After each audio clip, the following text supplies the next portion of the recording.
These tips could add $20,000 to your bottom line in 2016.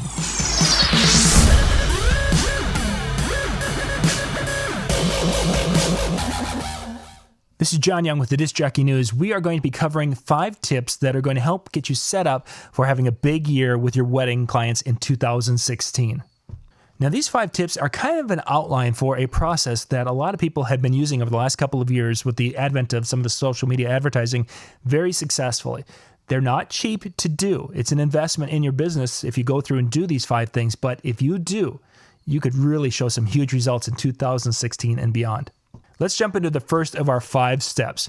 The first one is you need to research the types of clients you want to work for in 2016 and beyond. Now, if you're one of the DJs, you want to be doing higher end weddings, you need to know where these people, this higher end crowd, where they live, where they shop, where they like, what they like to do, where do they go out to eat, all the little nuances of their life. Do they like a certain type of car? Do they like a certain type of this or that or the other thing? As an example, one of the area towns here, the nicest car dealership where most of the more affluent people buy their cars from is a specific model car. And most of the people in that geographic area have really gotten into that model of car. So I know that if I want to be marketing to this group of people, one of their interests is that brand of car. That's information that you need to have. So the first step in our 5 steps is to go and research and know the people that you want to work for in 2016 and beyond. And now we're going to take that and hold on to that information for just a second. The next thing you need to do is really look at your website, look at your marketing materials, look at your social media pages and logos and business cards and everything, and really make sure you have consistent branding throughout all of these different aspects of your business. Because if you have different things that have different logos, or some have just text and then there's a logo here and there's whatever, if you have that inconsistency, you're not going to attract that group of people that we just put over here. Put them over there, not over here. You need to have consistency in your marketing material. And once you've got that consistency, and by the way, I would highly recommend that you find a professional to do this and design these things and to come up with your logos. You might be able to do the website yourself with a WordPress because that's not that difficult to do. But to get graphics so they look consistent across everything you're doing, you may need the help of a professional to maybe give you a couple of different versions of those graphics. Once you have your consistent look on your marketing material, I would highly recommend you take it to some of the higher end professionals that you work with, some of the higher end venue managers, or maybe the higher end florist or dressmaker in your area, what have you, the people that you've built a relationship up with. And if you haven't built a relationship up with these people, you're not doing it right. But you should know who they are. They should know who you are. And take it into that venue manager. That's my favorite one. Take your marketing materials into the venue manager and say, hey, take a look at this if you would, please. Would your clients, do you think this would resonate well with your clients? And having them look at your website, having them look at any material that you're going to hand out, what have you. Have them take a look at that. And they're going to give you a good indication if this is something that their clients would really get into.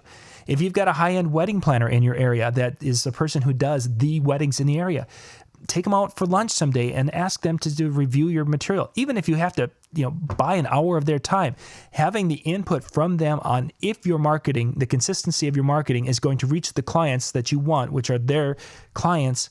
You need to know that, and that's the best spot to find out about it. So we've identified who we want to work with. We've now created a consistent kind of marketing package right here that we've got these 2 things together. Now the next step is to get a video created from your performances.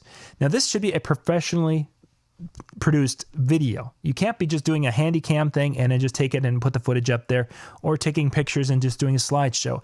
This should be a professionally edited, produced video that really only needs to be about 90 seconds in length. Can you go longer? You could. Trust me, 90 seconds is about as much as you really want to go with this, because where we're going to be headed in this process. Once you've got that video, the next step number 4, is you need to get your systems set up within your website and different areas so that you can have things automated so that customers can come in and get information almost immediately. When they get excited about seeing your marketing somewhere, they need to be able to come to your website and they need to be able to find out some basic information. If you don't tell which geographic area you work, you're not doing it right. If you don't have some information so they can get a little bit excited about what you're doing and some of the options, you're not doing it right. They need to be able to come in there, see the people that they're working with, not just pictures of lights. They need to see the people that they would be working with. They need to see some of the things that can happen with working with these people. And then they also need to be able to see, where do you work? And these are things that DJs miss time and time again. You've got to have these things together, have it where they can request information and it's automated and into your system and really can become kind of an easy way for them to interact with you and for you to interact with them. Automation is key in this day and age. Step 5 is the big one. This is where everything comes together. We know our audience. We put together a consistent looking marketing package that's going to really appeal to this audience, this higher end audience. We've gone through and we've got our video put together. We have our website set up so it's automated so they can get information and they can request information and they can be engaged that way. The last thing is to take that little 90-second video that we had produced that looks incredible, taking that out to Facebook. And in Facebook, you can target audiences to so tight nowadays and so small that you can go and really put all your money into Facebook advertising and be targeting. Say, let's go back to our first group. We were talking about that car dealership, that type of car dealership the people in the area, higher end people went there. Well, I can go into Facebook and I can market the people in the geographic region around that car dealership or in the area that I would want to work.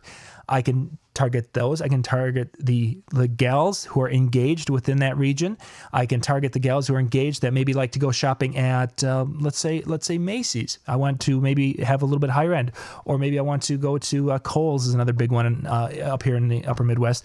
Maybe I want the people who like those things. But you can combine likes and you can kind of do some tweaking with geographic ages, relationship status. You might find out that most of the brides that you work with all like iPhones. So now I can use that as a search parameter to really hone down into the type of people that I want to work with. Now, let's say I wanted to work with these higher end brides in these really nice resorts and such in the area. Well, I probably wouldn't target the young ladies who like Walmart as an example.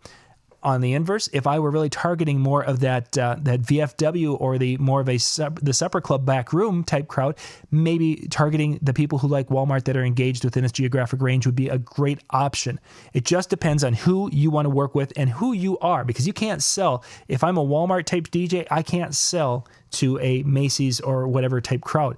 I'm going to work for the people who I'm kind of connecting with. It's really something that you have to decide.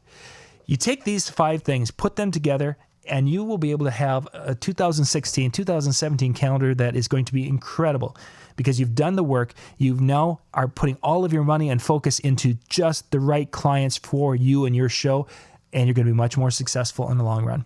If you got any questions about this, put those down in the comments right below because there's a lot of questions, especially when you get into Facebook advertising. I've done some videos on that, and you guys can check those out. I think we'll put the link right up here for our DJ tips.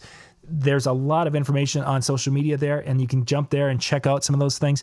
But Facebook advertising is a big, scary area, and if you have some questions, put them in the comments down below, and I'll do my best to answer all of those for you guys because this is something, if done and done correctly, could really make a lot of difference in your 2016.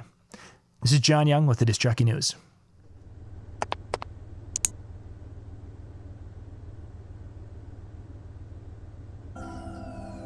If I were you, I'd hit the subscribe button before I hit the video. But don't mess things up. Wanna know why? Because I'm Batman.